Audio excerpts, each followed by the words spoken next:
We have opening day overreactions, injuries, and much more to talk about. Up next on a Kokomo Friday. Alcantara, Soroka, you look so good in Boca. Peralta, Manoa, bounce back for Aaron Giolito, Castillo, Yoshida, Mosu,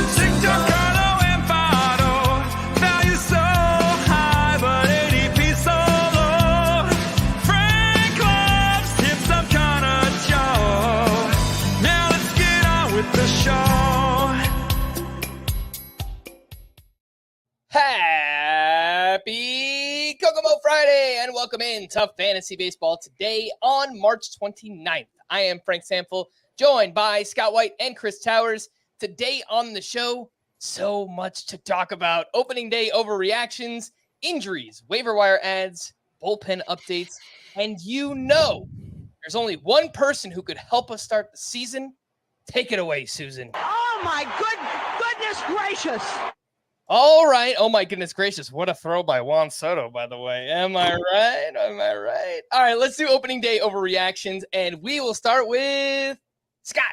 You're up. All right. I assume we're putting this in like a statement. We're making a statement here that's intended to be an overreaction. Okay. So mine is Garrett Crochet really is an ace. Because remember, we were all kind of making fun of the White Sox. Oh, you're starting Garrett Crochet opening day. He hasn't started a game since high school.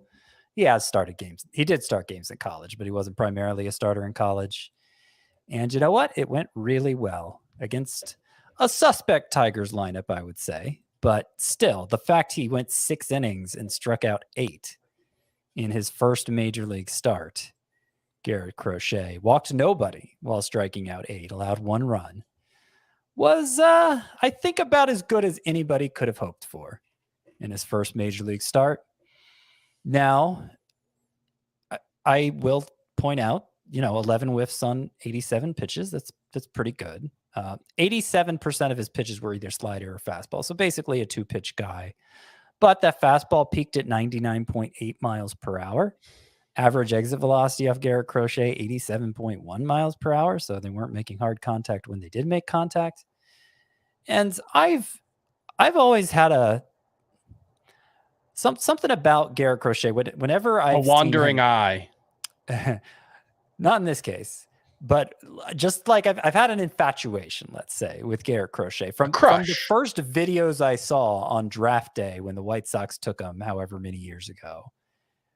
Something about the way that fastball like zips in there. I understand it's a hard fastball, but like beyond somebody who's good at like breaking down individual pitch characteristics, I'm sure could explain what it is I'm seeing on the fastball, but it's just such a pretty fastball to me.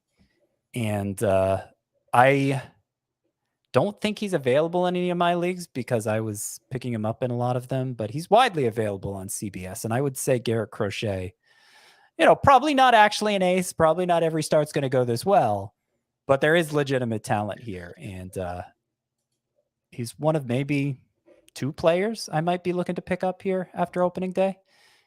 I'd say there are a handful of players worth at least a look. Certainly, I mean, AL only or NL only, go add Nick Martini just in case. But like, yeah. I think Garrett Crochet, like you said, 87% of the pitches were fastballs and sliders, but it was a starter-ish repertoire, right? Like he had the fastball, which looks really good. He had the slider, which looks really good. He threw 7 cutters and 4 changeups, but it was all fastball slider early. And then he started working the changeup and cutter in as he went. And so, that does suggest to me that there is at least a little bit of depth to this arsenal. He does throw 4 distinct pitches, I guess is the way to put it. And yeah, like I think the likeliest outcome is that this doesn't last either because of injuries or, he just can't be effective as a starting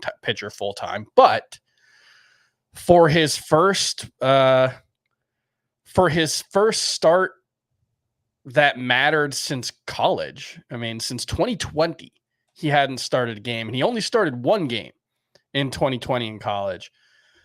This was pretty impressive. Yeah, I think Garrett Crochet 50% rostered right now. This was eye-opening, and I do think it probably just needs to be 100% rostered just in case, right? Like, just in case we're talking about another Cole Reagans, Tarek Skubal type of ascension. It's unlikely. It's unlikely. And obviously it's going to be tough to drop someone, but if you have Justin Steele, a roster spot just opened up for you if you play in an IL league at least. So certainly Garrett Crochet is the top priority out of Thursday's games to add if you have Justin Steele. And I do wonder if, mostly the 2-pitch mix. I know you mentioned, Chris, that he worked in some other pitches. The fact that he has this huge leg kick and it's just a really unique delivery. The Weird. Way it's funky. He throws hard and it's a really good slider. I kind of wonder if he could just make it work with the 2 pitches that he has because they look like really, really good pitches. Garrett Crochet is 39% rostered. He's RP only to start the season on CBS. Was going to ask you guys, Garrett Crochet or Frankie Montas, who's also RP only to start the season. He had a great start in his Reds debut going up against the Nationals. He threw 6 shutout innings, 4 hits, 0 walks, 4 strikeouts, only 8 swinging strikes on 81 pitches. But the velocity was mostly there, 95.4 miles per hour. He threw his splitter a bunch. Who would you guys rather speculate on, Crochet or Frankie Montas? I'd rather speculate on Crochet, but I probably would have said that before today too. I think even when Frankie Montas has been at his best in the past, it had been very unreliable because he kind of loses the feel for the splitter sometimes and becomes unusable. At his best, he's great, but I also didn't so much care for the development I saw in this start. Of course, Frankie Montas hardly pitched last year, but it seems like he's emphasizing a cutter now, which is usually a pitch to contact type pitch. And that might explain why the strikeouts were low and the swinging strike rate was low. And it doesn't mean that's entirely how this season's going to play out for Frankie Montas, but I was more impressed by what I saw from Crochet today than from Montas. Absolutely. Absolutely. All right, Chris. He really stitched together a great performance. Oh gosh, here we go. All right, Chris, give me your overreaction. Shane Bieber is going to finish as a top 5 AL Cy Young candidate. What? Wow. You have never once heard a bold prediction like that on this show. Not in the last 23 hours or so. Exactly. Actually, we're recording later than we did yesterday, so 24 hours. I will point out we're already 0 for 1, by the way. We started past 12:30, so that's so. I want to say that Chris, I planned to take Garrett Crochet, but Chris had also planned to take Garrett Crochet for his overreaction because he thought I would want to take Shane Bieber. And I said, how could I possibly have a bigger overreaction than the one I said yesterday, which was Shane Bieber will be a top 5 Cy Young finisher in the AL for the Bold Prediction show. So that's good. I'm glad you're on board, Chris. He looked look, it was the A's, right? Yeah, it was the A's. They got 2 MLB caliber hitters, and one of them they just picked up off waivers last week. It's a bad lineup. And Esteury Ruiz was not in that lineup, by the way. Yeah, that's not great for Esteury Ruiz. It's one game, but Shane Bieber looked terrific. Velocity was up only a mile per hour. I think we probably expected a little bit more than that, but hey, we'll take it because the cutter looked tremendous. 10 swings and misses on 22 pitches, 11 swings, 10 misses on the cutter for Shane Bieber, 4 with the changeup. Changeup velocity was up 2 miles per hour. Looked like he reworked that some. Slider was getting more break. He got 2 swings and misses with that one. 18 total on 83 pitches. 11 strikeouts, one of 2 pitchers to go for 11 strikeouts on Thursday. Maybe Shane Bieber finishes as the AL Cy Young runner-up behind Corbin Burnes. That'd be a nice way for both of our bold predictions to come true. But yeah, Shane Bieber, look, there's still concerns about the forearm injury that he had last season. There's still concerns about his ability to hold this velocity jump and all the increases that he's seen. But he looked about as good as you could possibly have asked in his first start. I thought it was an interesting pitch mix for Bieber in this outing too, because he leaned on the fastball a little bit more than previous years. He used it 45%. Mm-hmm. It's only a 1-game sample. I realize that, but he also threw more changeups than we really ever seen. Changeup looked really good. 16% changeup usage. The slider, he used it only 13% of the time. So I'm not exactly sure what to make of this, Scott. I mean, it might just be that this is a new version of Shane Bieber, a better version, maybe a more diverse version of Shane Bieber than we've seen in the past. I just wanted to point out that he did it differently in this start than we've seen in years past.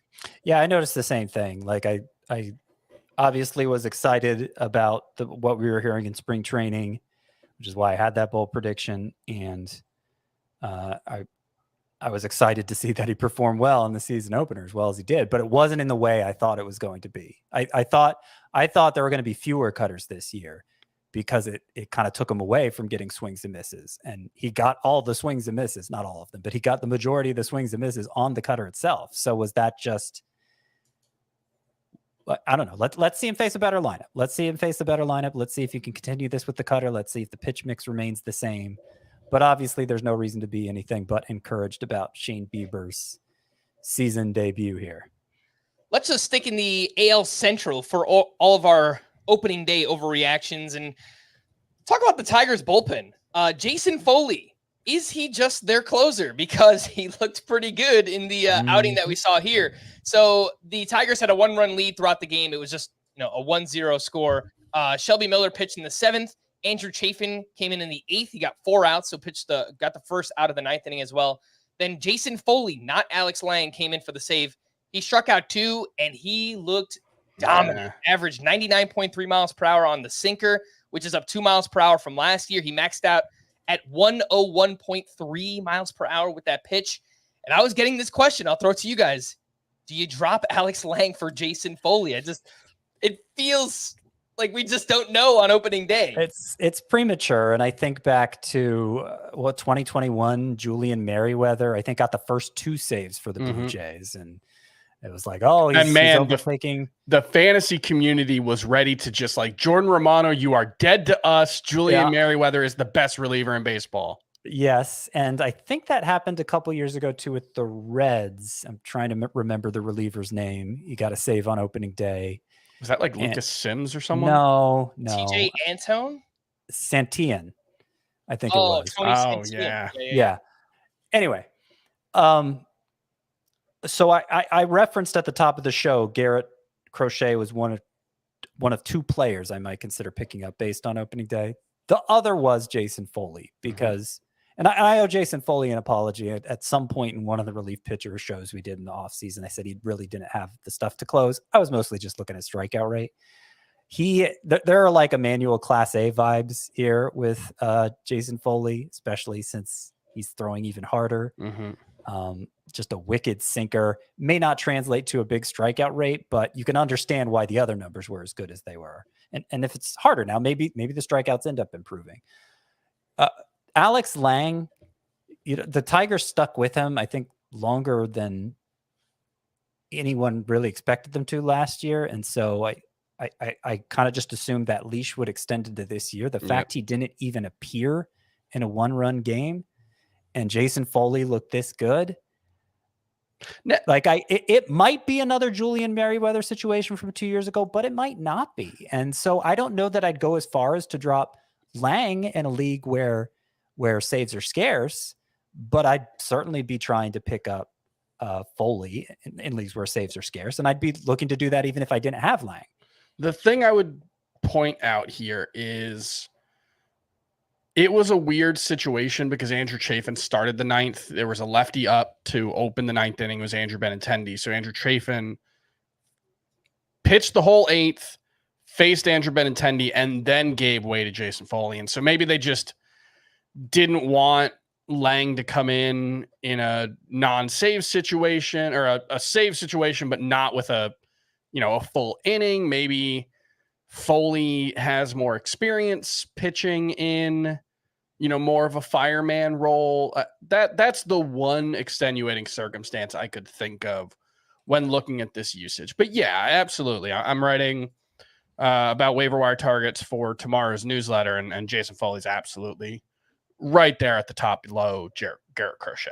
Would you rank Jason Foley ahead of all of the Brewers relievers right now? Just because we don't know. We did kind of get an answer with the Twins bullpen. Brock Stewart pitched in the 8th inning. Griffin Jacks pitched the 9th. They both kind of an answer.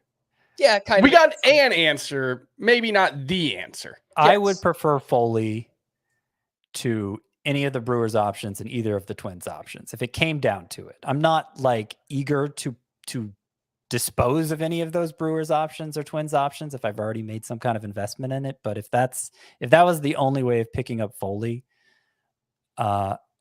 first of all, we talked in the offseason. Yes, Griffin Jackson got the first save, Brock Stewart working to 8th. Maybe that's just the way it'll go with Yohan Duran out. But Rocco Baldelli really liked to mix things up in the 9th before Yohan Duran settled in that role. So I just think we need more time to see how that's going to play out. Obviously, advantage Griffin Jacks for now, but in leagues where saves are scarce, I'm not quite ready to dump Brock Stewart.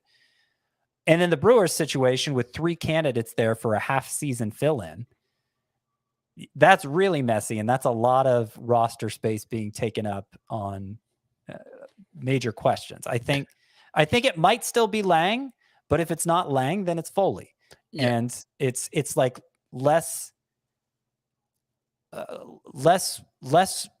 potential frustrations with that pickup. I think the best thing Foley has going for him, beyond just the version of him that we saw tonight might just be a really, really good pitcher, is that if he is the closer, he's the only one out of those situations who has a full season's worth of runway if he's good enough to hang on to the job. Whereas I suppose it's possible that Abner Uribe or Yoel Payamps or Trevor McGill is just so good that they can't justify putting Devin Williams back in the role when he's coming back from injury. That seems unlikely, though. Devin Williams is arguably the best reliever in baseball when healthy. So I think that's what gives Foley the edge. I would have a really hard time dropping one of the Brewers guys, unless it was McGill, maybe, just because I think he's the lowest probability chance. But yeah, I think it's probably okay. Okay, last one, and just give me a yes or no. Would you take Jason Foley over Kevin Ginkel right now? No.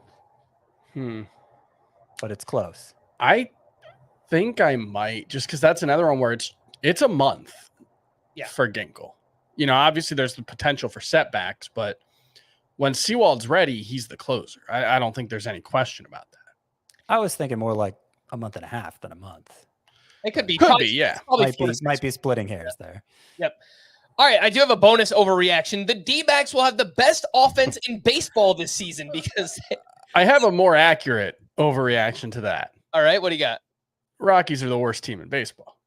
Or Scott's ERA will never recover after starting Kyle Freeland in an NL only league. You know, the insult to injury, or maybe the injury to insult, is my ace in that NL only league is Justin Steele. Oh,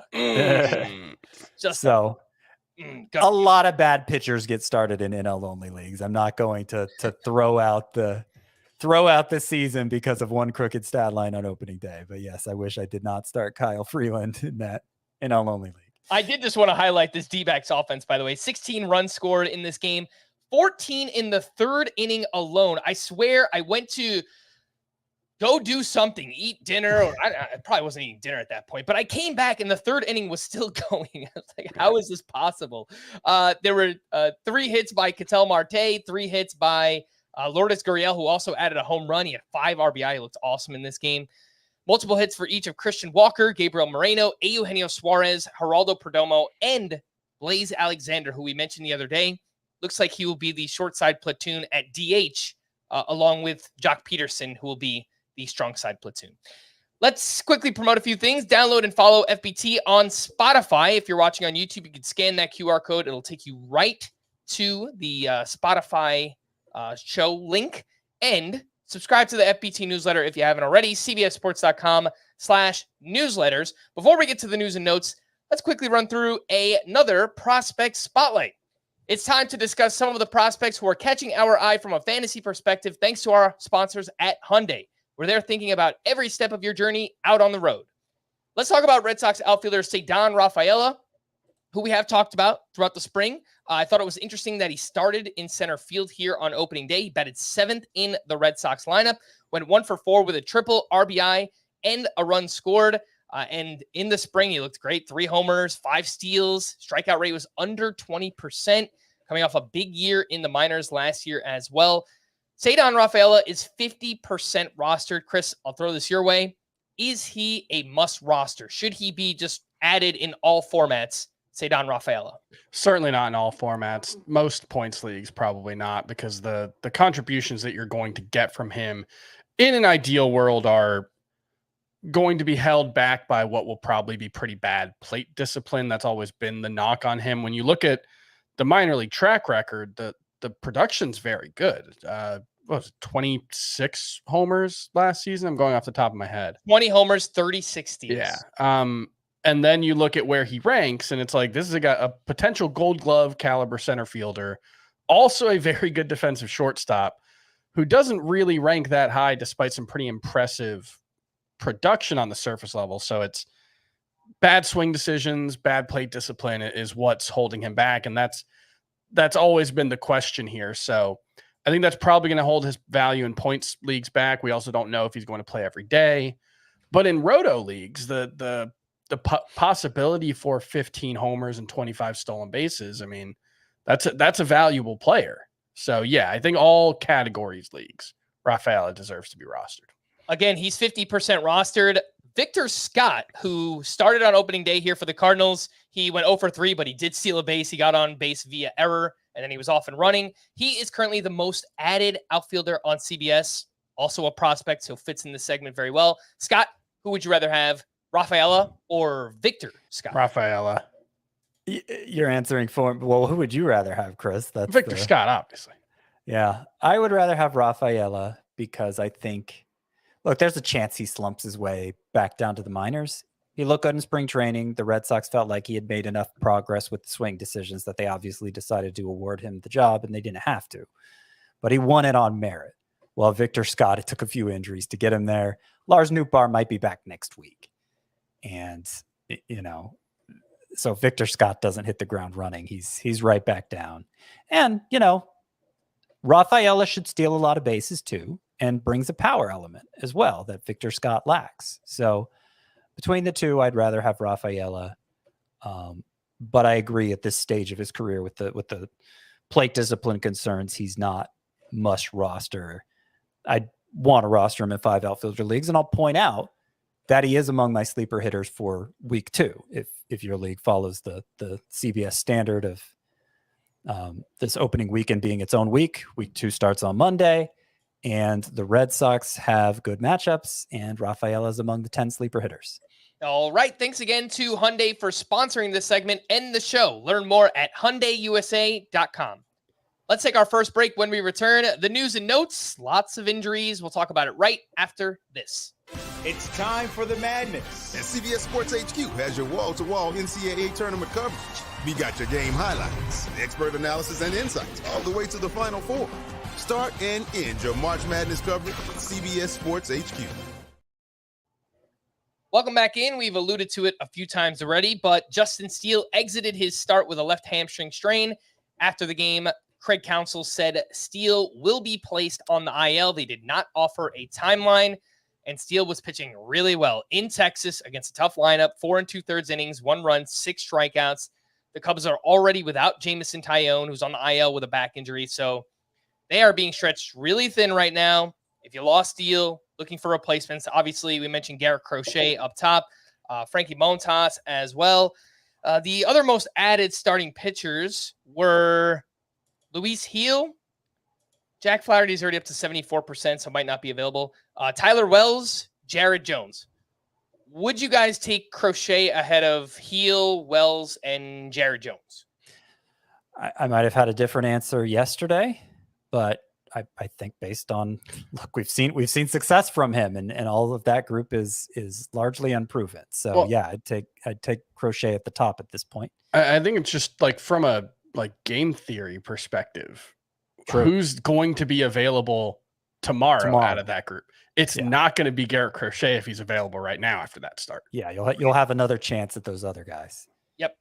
We got the full Royce Lewis experience on opening day. He went 2 for 2 with a home run before leaving the game with a quad injury. He underwent an MRI and currently awaiting the results.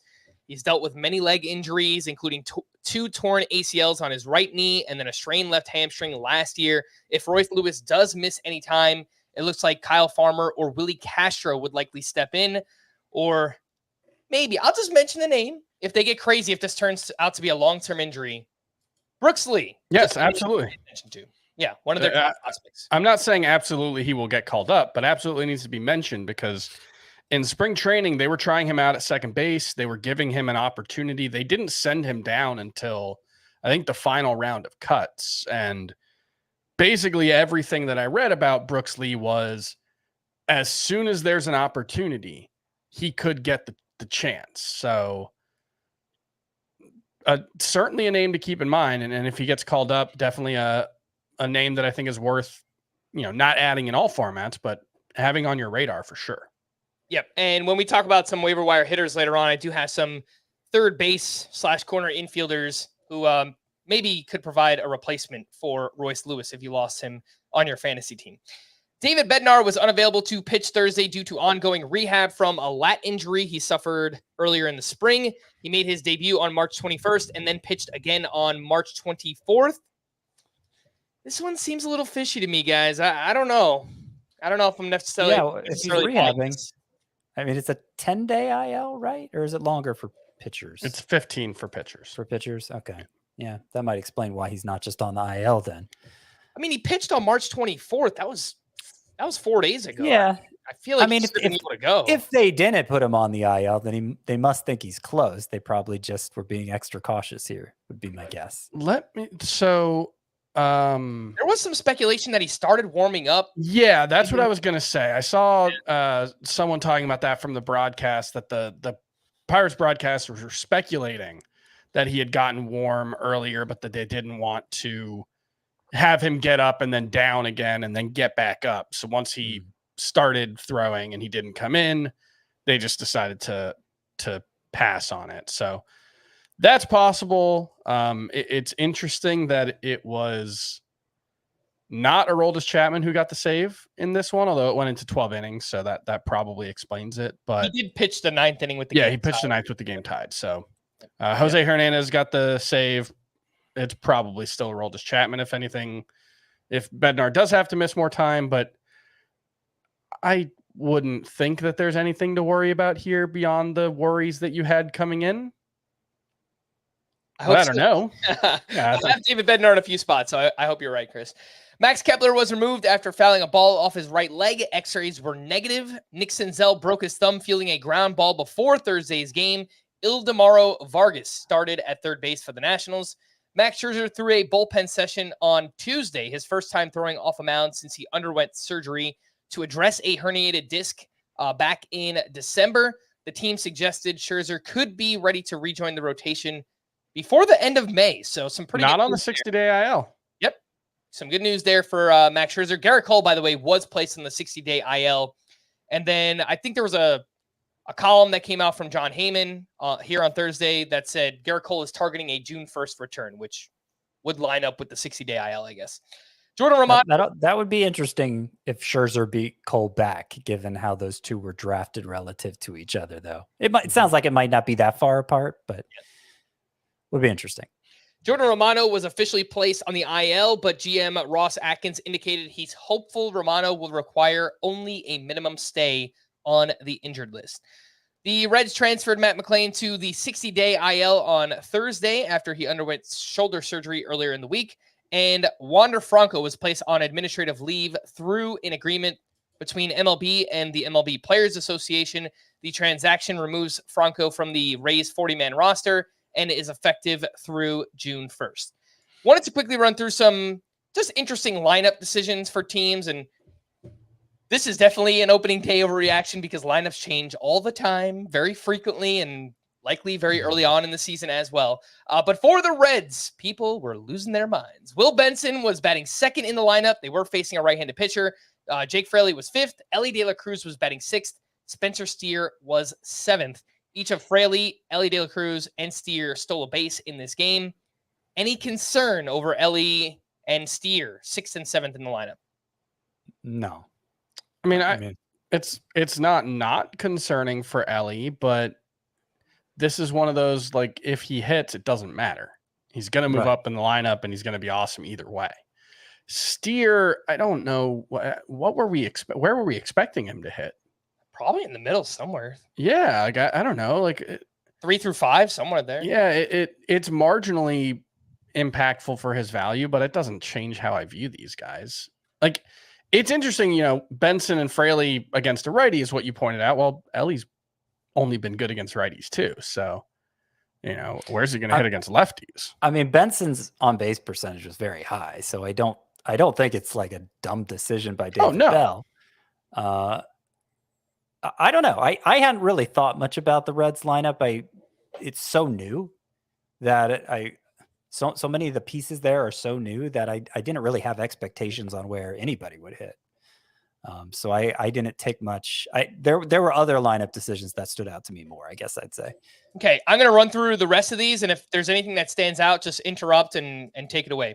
For the Rangers, Wyatt Langford was batting 5th in his debut. He was the designated hitter. Ezekiel Duran hit 7th, and he was the first baseman versus a lefty. Evan Carter hit 8th against the lefty. I think we were expecting him in the heart of the lineup, so I would guess against the righty it'll probably happen. But yeah, that's notable. Yep. For the Cubs, Ian Happ was at leadoff. Christopher Morel was the DH. He was batting cleanup. What did Nico Horner do to Craig Counsell? 7th in the lineup? That's the one. And I noticed this before the end of, I noticed this happening in spring training. And I never had an opportunity to talk about it on the podcast.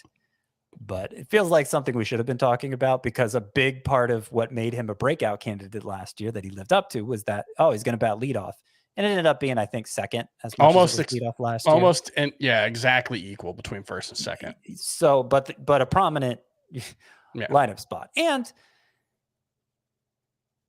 it's not just the loss of at-bats, which is bad enough, but it does seem to me, and I don't think it should be this way, but a lot of players get in their minds that they are supposed to run at the top of the lineup and they're not supposed to run lower down in the lineup. So I don't know why they think that way. I think it's just tradition, and they think, this is my role now. I'm not supposed to. So I wonder if it could impact Nico Horner's base stealing on top of everything else. I might have lowered him in my rankings if I noticed this sooner. Not to say you need to drop him or anything, but does he stand out as much from the Bryson Stotts and Andres Jimenez's of the world if he's batting in the lower third of the lineup? It's a fair question. I'm not so sure about that. Hey, that's part of the concern that we had with Bryson Stott, right? Where he's not going to ultimately reach his ceiling, because we're expecting him to bat probably 6th or 7th in the Phillies lineup as well. For the Tigers, Colt Keith was in there against a lefty. He was batting 6th in the lineup. No Kerry Carpenter, and Mark Hanna was at DH. My guess is that's because it was against a lefty. For the Nationals, Jesse Winker was batting 3rd versus a right-handed pitcher, so right there in the middle of the lineup. For the Angels, Anthony Rendon hit leadoff. Aaron Hicks was batting 2nd. Miguel Sano started at DH. Logan O'Hoppe at 8. Zach Neto at 9. Don't love that. No Luis Rengifo in the lineup. Thought that was kind of interesting. For the Twins, Ryan Jeffers was batting 2nd against a lefty. No Edouard Julien, Alex Kirilloff, or Matt Wallner. The Twins are a team that probably uses platoon splits more than any other team in baseball at this point, so that's probably what we should expect. For the Royals, Michael Garcia led off, and he hit a home run, baby. First plate appearance. He didn't do anything after that. But, is one of maybe 10 home runs that he's going to hit this year. It looked pretty good. Maybe he's better than Nico Horner. You've been saying he's the next Nico Horner because he's batting leadoff, unlike Horner. I mean, the thing with oh my God, why did my mind just go completely blank? Michael Garcia. Yes. He hit the ball hard last year. He barely barreled it.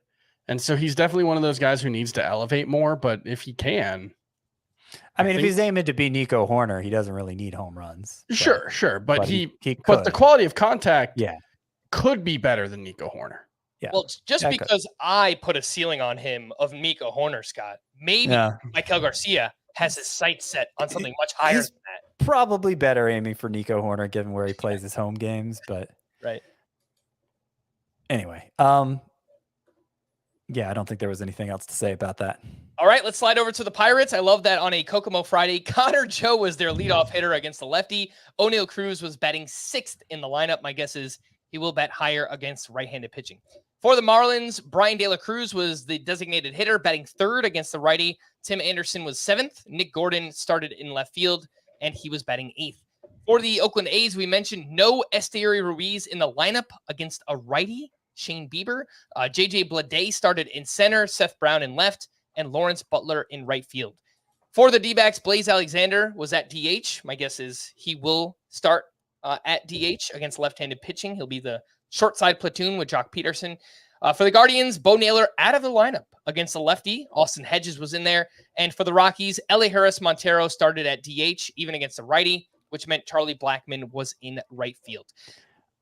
I want to say that because of this development with Esteury Ruiz and new concerns about his playing time, I got my first share of Esteury Ruiz today. I had my last draft, got him after pick 200. This is a 15-team, 5-outfielder roto league. I got him like 15 spots ahead of where Victor Scott went. Wow. And I think I got the better end of that. We'll see. We'll find out soon, Well, Scott. yeah, we'll Let's find out.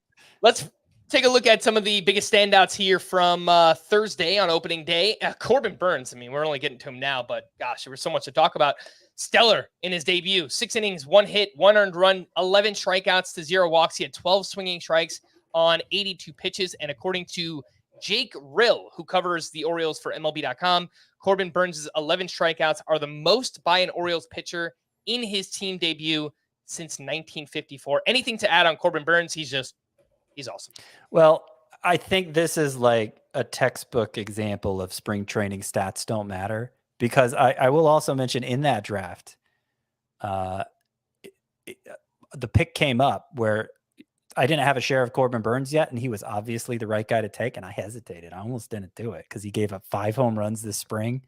Wow. You see the amount of faith Scott has in me. What does this have to do with you? That you hesitated on my AL Cy Young pick. I mean, it didn't have anything to do with you for what it's worth, but no, I ultimately did it. And yeah, he goes out and has this good start. And obviously spring training is over and the switch is flipped. And we saw a lot of that with Jake Berger. Remember, I was stressing about his spring. He hit 2 balls, 112 miles per hour today. Didn't strike out once. Logan Webb game, but Oh, Logan Webb. Yeah. what a relief. My goodness. But no, Burnes, I think there are some things worth talking about, which is that the cutter velocity was back up to 95 miles per hour in this start. Remember last year it was really like in the 93.5 mile per hour range early on. So he regained some of that in the second half, pretty much back to where it was at his peak. The spin rate was up. The slider, it looks like in the second half of last year, he had switched to more of a sweeper for his slider. The slider today looked more like it did prior. It had less horizontal break. So he looked like classic Corbin Burnes. It's going to win the AL Cy Young. He certainly could. Any concerns with Zach Gallen's velocity? So he allowed just 1 run over 5 innings. He had 3 strikeouts, 15 swinging strikes on 90 pitches. That's actually an amazing rate. So I'm a little surprised he didn't have more than 3 strikeouts, but gave up a lot of hard contact, 9 hard hits allowed in this outing. That was the case last year as well for Zach Gallen. The fastball was down almost 2 miles per hour. He averaged 91.8 in this start. Last year, it was 93.6.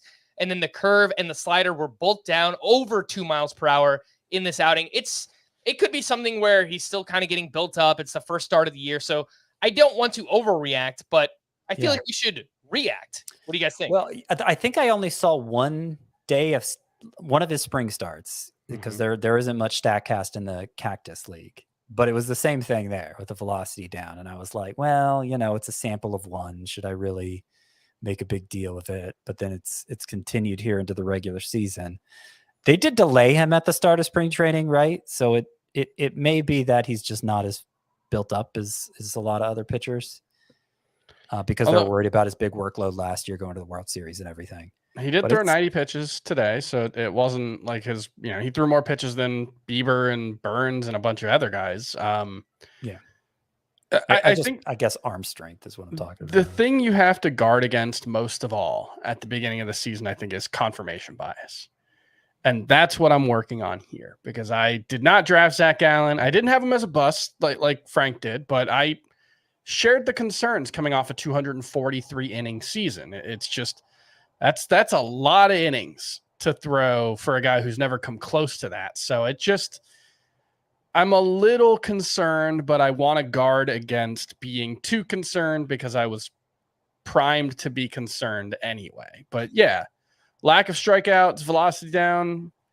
It's not an ideal start against the worst team in baseball. All right. There are two other pitchers who raised velocity concerns for me. I don't know if you're about to get to them, Frank. I'm sure they're somewhere on the rundown, but if you want to bring them up right now, go for it. Okay. So those pitchers would be Framber Valdez, who did not look very good against the Yankees. And this was an indoor start. This wasn't a cold weather start or anything. Sinker was down 1.3 miles per hour. So I'm not saying it's panic time, but it's something to keep an eye on for Framber Valdez. Mm-hmm. And the other one would be Mitch Keller. I don't think there was a third one.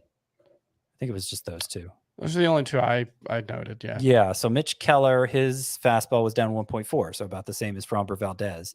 Now, Mitch Keller's start was interesting, like every Mitch Keller start is, right?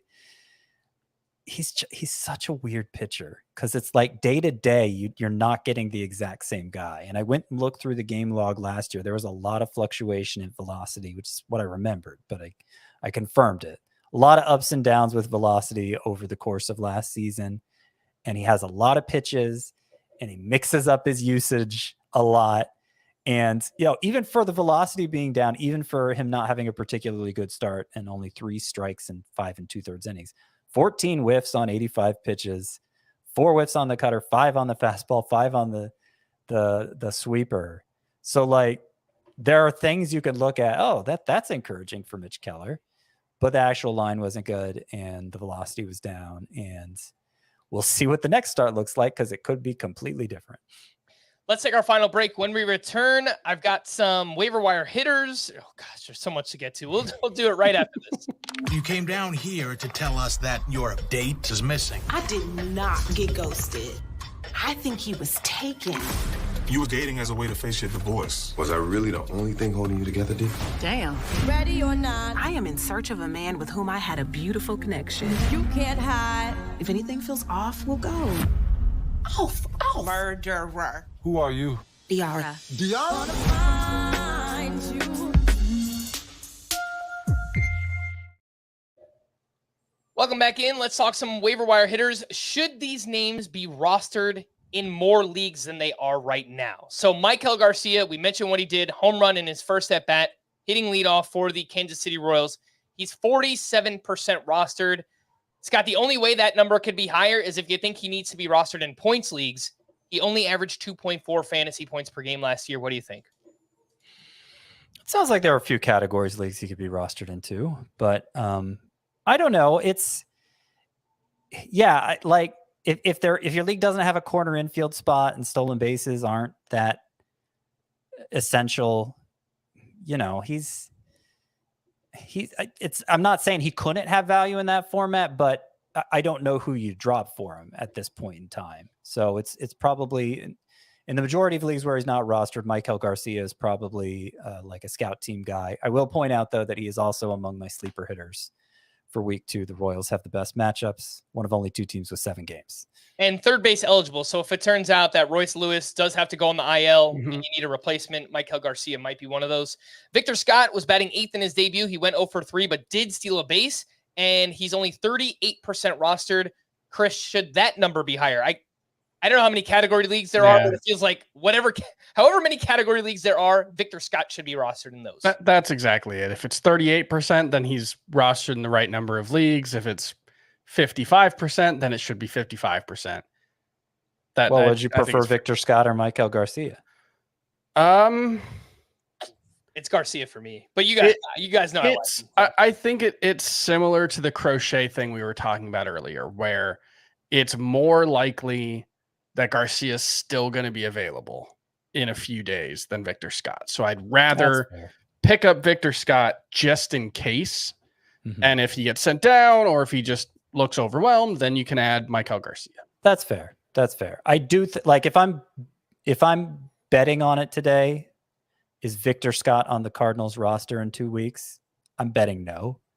But I think from like just like a gamesmanship standpoint, yeah, Victor Scott is the buzzy player right now more than Michael Garcia is. I know we speculated yesterday, Scott, that you don't like Victor Scott because he stole your name. Maybe you don't trust him because he has 2 first names. You know, it's yeah.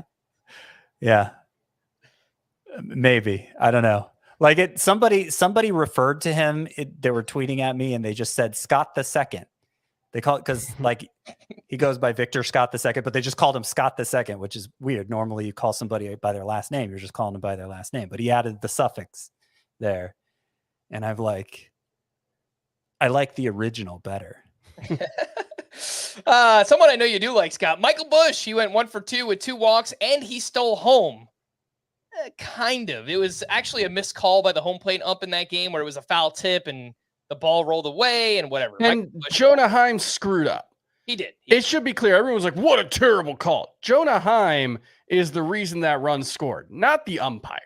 I just want that to be clear. And then Jonah Heim drove in the game-winning run in extra innings. So that was nice. So Michael Bush hit 6th in the Cubs lineup. He's 37% rostered. Should that number be higher? Michael Bush? Yes. 37%? Not yet. Okay. Not yet, but I love the upside. Could be another Royce Lewis replacement if we do need one.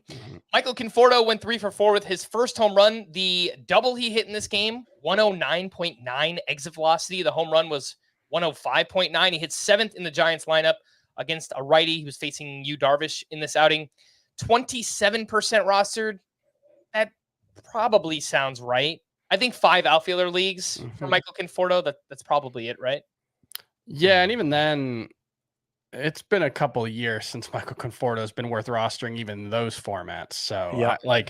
I'd rather have Mitch Haniger, who's in kind of a similar situation and also homered today. And I'm realizing now is the next guy up on the little rundown there. Look at you, professional broadcaster, Chris. The last time Michael Conforto was of real value in fantasy, it was still the juice ball era. In fact, I think it was 2019, the juiciest of the juice ball era.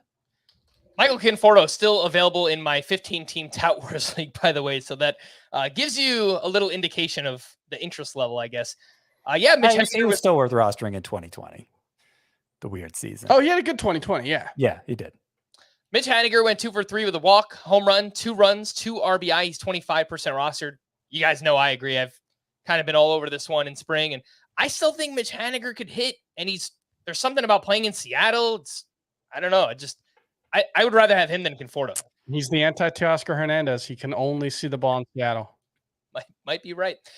Names in deep leagues. Eddie Rosario went 1 for 3 with his first home run. He started in center field. That is I know the Rockies gave up 14 runs in an inning today, but Eddie Rosario starting in center field might be the most down bad thing any team had happen to them today. I had to look up to see if there was a different player named Eddie Rosario. I think he had played 4 innings at the major league level in center field before this. Well, here's the kicker. The reason he's playing center field for the Nationals is so Jesse Winker can play left. Oh, my God. If you have any Nationals pitchers on your team, which you shouldn't, just get rid of them because you probably just shouldn't have them. My gosh. I started Josiah Gray in a league too, unfortunately. I hope it was him or Kyle Hendricks, and I hope you didn't put him and Kyle Freeland in the same lineups. No. Well, do I have Josiah Gray? I think I have Graham Ashcraft in that NL only league. He's kind of like Josiah's Gray's statistical twin. Let's talk about Nick Martini. He got the start at DH for the Reds versus a righty here. 2 for 4 with a double dong. He had 5 RBI. He was batting 8th in the lineup. 33-year-old journeyman. Did some nice things last year. 29 games with the Reds. Hit the ball hard, a 10.5% barrel rate. He's had stops in the minors where he's 0% rostered, but NL only 15-team roto leagues. I could see wanting to get a part of this Reds lineup. I would rather have I think I'd rather have him than Eddie Rosario. I saw this performance and I was shaken, but not stirred to add him. God, you are on one today, Chris. My goodness. I'm in a good mood. Anything else to add? Like any enthusiasm for Nick Martini here? His quality of contact metrics are actually okay. Like his average exit velocity last season, it was like 79 plate appearances at the major league level, but it was like 91 miles per hour. It's Cincinnati. So yeah, I think in NL only, he's worth a look. Yeah. There's no reason to bother with Nick Martini in leagues where Jake Fraley is still available. Sure. I would say it's a sad state that the Reds are down to Nick Martini. Yep, that's fair. A couple other names in very deep leagues. Kevin Biggio, 1 for 2 with 2 walks and hit his first home run. Jake Myers went 1 for 2 with a homer as well. 110 exit velocity, 415 feet. Any interest in Biggio or Jake Myers in very deep leagues? That was a weak home run from Biggio. Not even 100 miles per hour off the bat. And I don't know why the Blue Jays are still bothering. Like, why do they need to see more from Kevin Biggio? I think they should just give Davis Schneider full run there. That's probably fair. I was going to say, who else do they have? But yeah, Davis Schneider would make some sense. We've got like 10, 15 minutes left. So let's just kind of go rapid fire. I've got some pitcher duels, some other just recap-y type stuff. And Logan Webb, Yu Darvish, they both pitched well. Logan Webb at the Padres, 6 innings, 2 runs, 5 strikeouts, had 12 swinging strikes. Of course, we were never worried about his spring training. Nobody on this podcast was worried about it. Yu Darvish on the other side, 5 innings, 1 run, 7 strikeouts. Did give up some hard contact through 8 different pitches in this start. And his curveball velocity remains down 3 miles per hour. Seems like Darvish is just opting for a slower, loopier curveball this year. Anything on Webb or Darvish? Darvish is kind of like Mitch Keller in that, like, Keller is kind of like Darvish. Maybe. I mean, yeah. Darvish has become kind of like Keller because obviously early in his career, Darvish was just lights out. But like they have so many pitches, and you can never tell what they're going to do from one start to the next. They're tinkerers. Yeah. I will say, with Webb, like when I was comparing him to George Kirby in spring training, everyone was saying, oh, but George Kirby has much more upside for strikeouts. And I think the thing everybody had forgotten with Logan Webb is that in 2021, his slider was a wipeout pitch, 47% whiff rate. And he had like a 25% strikeout rate that season. It was over a strikeout per inning that year. Yeah. 2021, 27% strikeout rate. The slider was good for him today. 6 swings and misses with it. If that can be a swing and miss weapon for him again, if he can rediscover the feel for it, I think Logan Webb, we know he has the really high floor, but yeah, what if there's a 24%, 25% strikeout rate ceiling where, then you can start to push up to like 200 plus strikeouts. I think it's possible. Pitchers duel number 2. We had Cole Reagans and Pablo Lopez. Lopez, 7 innings, 1 run, 7 strikeouts to 0 walks. He had 15 swinging strikes on 84 pitches. And Cole Reagans, 6 innings, 2 runs, 9 strikeouts, 19 swinging strikes on 97 pitches. He had 4 or more swinging strikes on 4 different pitches in this outing. The control a little bit off, gave up some hard contact, but Scott, the whiffs were awesome. I think the most impressive thing about Cole Reagan's start is that he was basically standing out there in his underwear and he wasn't ashamed. He just mowed them down. I don't know how he got the see-through pants on opening day. I didn't notice it for any other players, but it was so distracting when I tuned to that game. I couldn't pay attention to anything he was throwing because I was just his underwear was showing. What in the world? How is this so bad? How? I think people have just gotten exhausted with the discussion, but how is this still going on opening day? The Yankees were literally sweating through their jerseys. It was disgusting to watch. Yeah, that was. I saw the same thing as you, Scott. One of the Astros, because they're wearing the white pants. I'm like, well, I could see that guy's undies. There you go. The Yankees, like the lettering on the front looks like that's just a New Jersey, by the way. Yeah. They don't have the white outline on the letters. No, they're in New York. What? Oh, New Jersey. I get it. Oh, man, Chris. Oh, gosh. Chris After Dark. Here we go. I don't know. Yeah, that's what, like, I felt like I was watching the first episode of Breaking Bad, Bryan Cranston standing in his, like, it was just so. But the actual pitching for Riggins was impressive because, like, obviously he got a lot of whiffs, and he showed that he has a bunch of swing and miss pitches, which is what we talked about too. 4+ whiffs on 4 different pitches. The slider, he had that working. He was a little wild, but the fact that he could not be at his very best and still have a start this dominant, I think speaks the world of Riggins' upside. And I will say also on the other end, Pablo Lopez, he got 15 whiffs total, 0 on the changeup. If that had happened a couple years ago, there's no chance he'd have a start like that, because that was basically Pablo Lopez's everything. Then he's become a much more complete pitcher. So impressive start there from both of them. Impressive start, like, compared to opening day last year. Remember how glum we were because, like, everybody was terrible? It was kind of the opposite end. Like, we all feel like geniuses right now. Because... Well, except I looked at all my lineups just now, and I don't think my team's hit a single home run in any of them. So, well, that's what happens when you get good pitching. But that'll come. The pitching is a little more stressful, I think. Yeah, tell that to a team that I had, Scott, with Framber Valdez and Zach Eflin in the lineup together. That one was not too great. Listen, I had one with Kyle Freeland. So.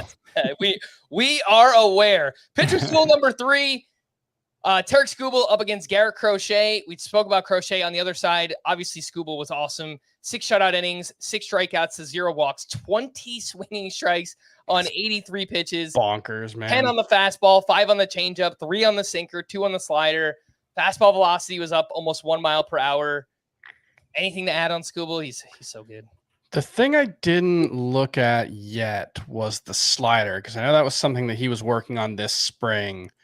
And velocity, spin rate, movement profiles all look identical. So there was talk of him working on a different version of the slider, but I guess that didn't manifest in this one, at least. But yeah, he's awesome. It's amazing, like, the transformation Tarek Skubal has made. We've talked about it so much, but, like, he legitimately had one of the worst fastballs in baseball in 2022 or 2021, maybe.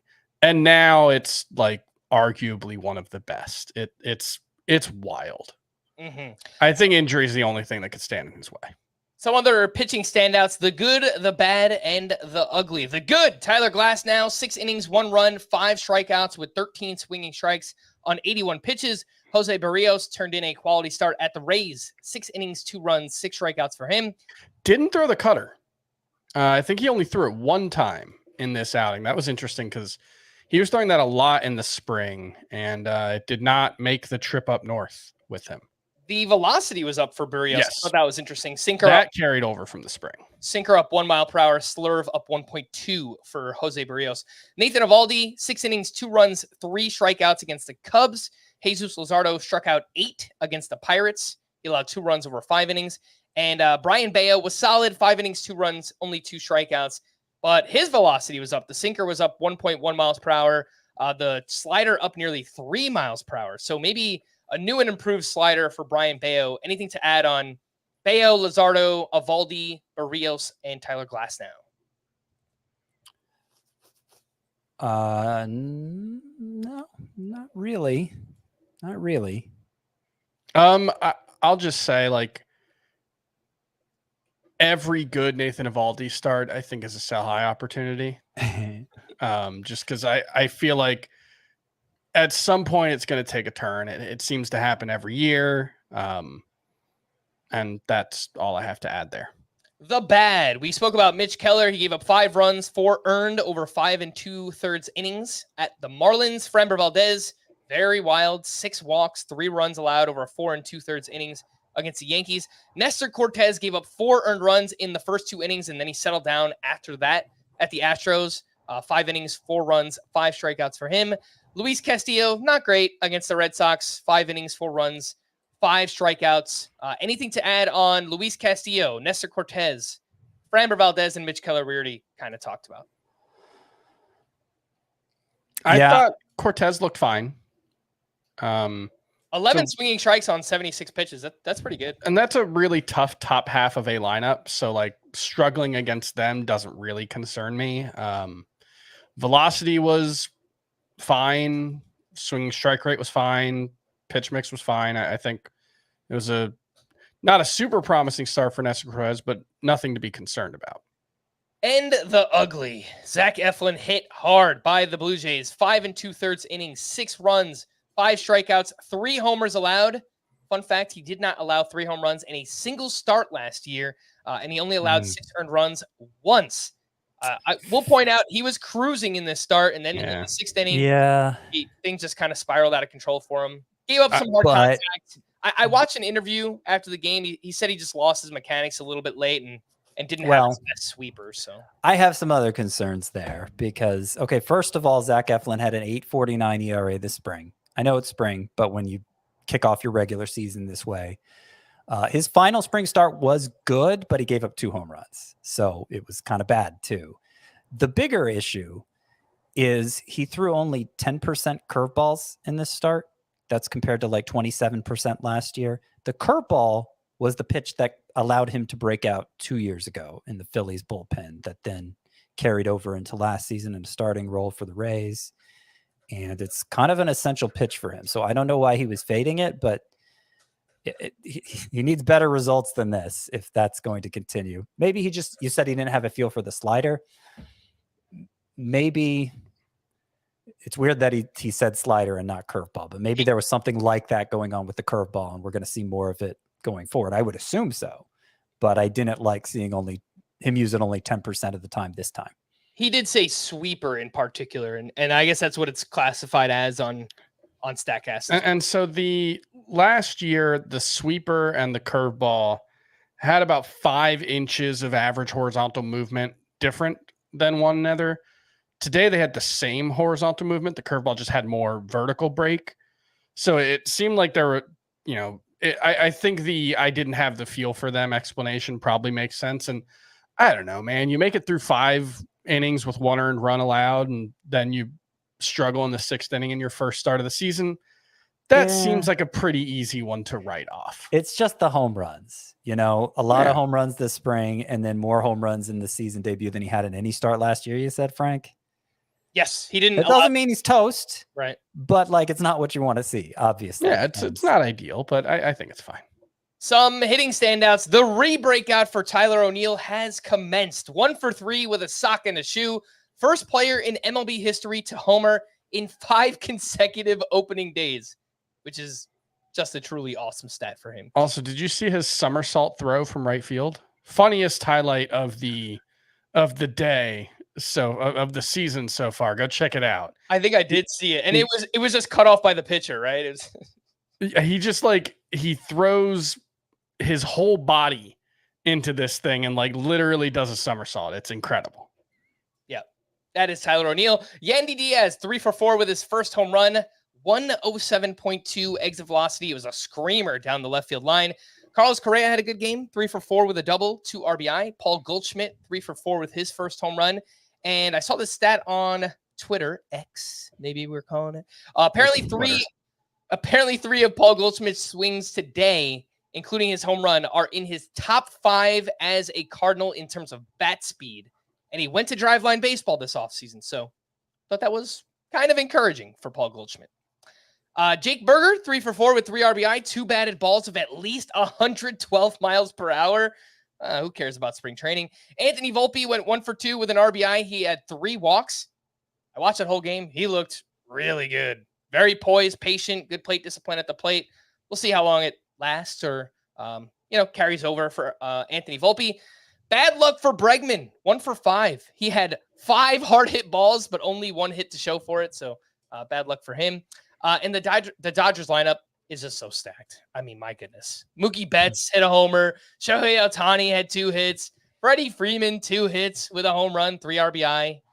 Miles Michael has definitely helped, but their lineup is so good. It was exactly as advertised, that 1, 2, 3. Mm-hmm. Some quick bullpen notes to wrap up with here. We talked about the Tigers extensively at the top. For the White Sox, Michael Kopech pitched in the 8th inning with the White Sox down 1-0. He gave up a hit, a walk, and a hit by pitch. The velocity was up a little bit on the fastball. He did get 3 whiffs on 8 sliders. I guess it's kind of a mixed bag, but overall, I guess, kind of encouraged for Michael Kopech. Yeah, I think Jordan Leisure is under-rostered because he's barely rostered at all. Okay. I would still think Kopech's the one to roster of the two, but it's hardly a certainty that he would be the favorite for saves if an opportunity came up. And one has to happen at some point. Probably. Yeah. For the Padres, Yuki Matsui entered in the 7th inning with runners on 1st and 3rd with the game tied. Jung-Hoo Lee flied into a sacrifice double play, but the go-ahead run scored at the time. The Padres then took the lead in the 7th.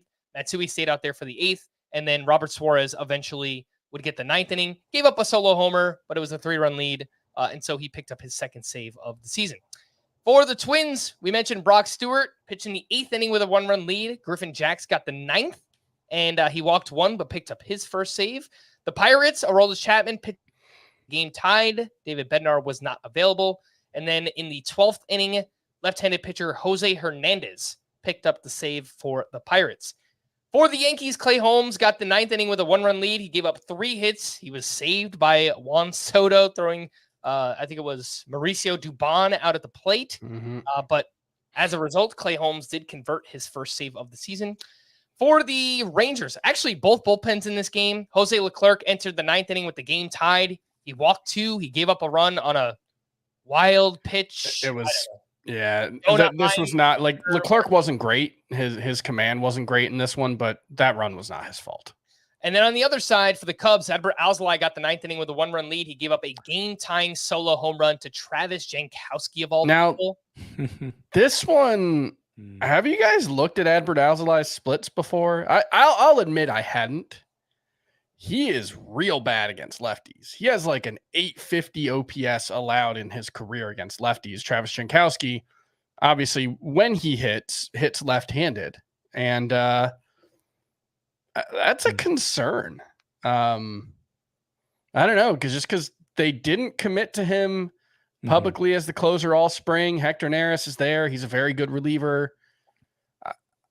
I think there's definitely some risk here. It was a 725 OPS against lefties last year for Alzolay, which was higher than it was against righties. I'll point that out. But I've heard that before. The splits are bad. But again, it's like he wasn't terrible against them last year. So we'll see. Yeah.